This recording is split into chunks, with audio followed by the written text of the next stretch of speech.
بسم الله الرحمن الرحیم. نن تقریبا مو 101 دن شولې یو سل ایوا ورځ څه پر چنارټل روډ باندې د روډ باندې شو جنا ټول بازار هر قسم خوراکي موادونه خالی شوی دی. مو هر قسم ته هر وی ادارې ته خپل فریاد ورسولو، لیکن دی نه D C او نه کرنیل نه بل ایوا اداره ټس نه مس نه کیږي.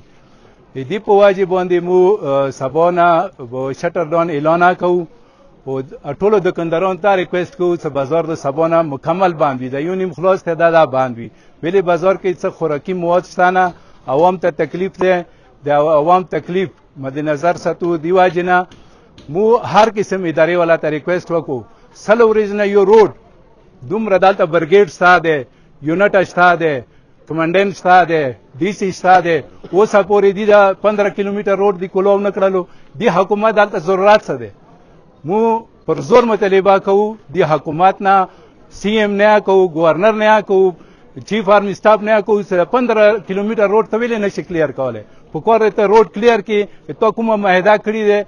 برسر صاحب ویل چې کله دسخط وشي مو ټول سترګې کوارټ ته دي، کوارټ دسخط وشولو، مشرانو دسخطونه وکړلو، ته اوس پورې روډ کلیر نه کړلو. په کور ته روډ کلیر کې هغه د بعد کته مرچې مسمور کوي، کته اصلي ټولې هغه سره موږ ته کور نشته. عوام ته په کور دی خوراکي مواد راورسوي. 5 लाख آبادی دی، 5 लाख آبادی ته خوراک او چکوک نه مړ کوي. حکومت ته دومره سخت ظلم ته کوي. سبانا سمو ټول بازار ته اعلان کو چې چورا د کم ندي څه هر شي دکاني ټوټل به شټر ډاون اړتولوي. بسم الله الرحمن الرحیم. څنګه مو اجي صاحب شټر ډاون اعلان وکړلو.